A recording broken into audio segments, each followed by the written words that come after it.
Hubert Reeves nous explique les océans. Scénario de Hubert Reeves et David van der Meulen. Dessin de Daniel Cazenave. Couleur de Claire Champion. L'univers comprenait de l'eau bien avant la Terre. Néanmoins, on ne sait toujours pas d'où elle vient. Une théorie avance que l'eau serait apparue grâce à des chutes de comètes sur le sol de notre planète. De ces chocs énormes, de très grandes quantités d'eau se seraient libérées, puis répandues à la surface de notre planète.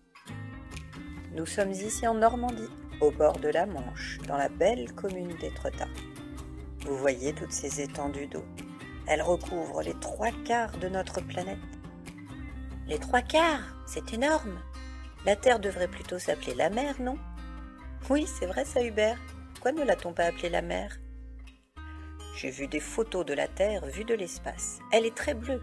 On voit beaucoup mieux les océans que les continents. Les océans ne sont pas si profonds que cela. Ils n'ont en moyenne que 3 à 4 km de profondeur. Ce n'est rien par rapport au diamètre de la Terre, qui est d'environ 12 750 km. Notre planète reste fragile, car sans eau, la vie n'est pas possible. C'est de l'eau que sont nés les premiers éléments vivants sur Terre, il y a 3,5 milliards d'années. Comment fait-on pour connaître l'âge des océans? Très bonne question, Mohamed. Nous sommes à l'endroit idéal pour y répondre. Suivez-moi, nous allons rejoindre la plage. Pendant des millions d'années, de petites particules ont sombré au fond des mers et s'y sont accumulées en couches et strates successives. On appelle ce phénomène la sédimentation. La source la plus importante de ces particules vient du plancton. Ce sont de petits organismes vivants composés principalement d'algues.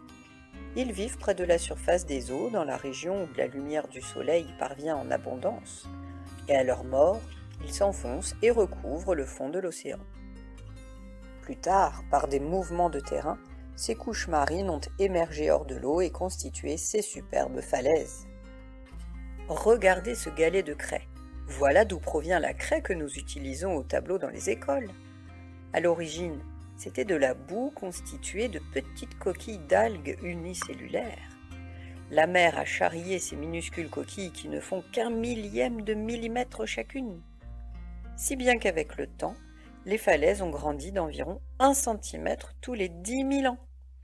Donc 10 cm par million d'années. La hauteur des falaises de craie que vous avez devant vous atteint 70 mètres de hauteur, soit 70 millions d'années de déposition. À 130 km, juste en face d'ici, sur les côtes du Sussex anglais, se trouvent les Seven Sisters, des falaises de craie blanche encore plus grandes. Elles atteignent 162 mètres de hauteur. Waouh, ça veut dire qu'elles ont 162 millions d'années? Oui, à peu près. Tout cela s'est passé à l'époque des dinosaures. À cette époque, le niveau de la mer était beaucoup plus haut. Les océans recouvraient toute la région. Ça veut dire que la France était sous les eaux? Et même presque toute l'Europe, oui. L'Angleterre n'existait pas, elle était pratiquement engloutie. Que nous sommes hauts! Je n'arrive pas à croire que la mer ait pu monter jusqu'ici.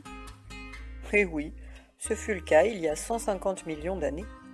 De la même manière, il y a 65 millions d'années, la mer était si basse qu'il aurait été possible d'aller en Angleterre à pied.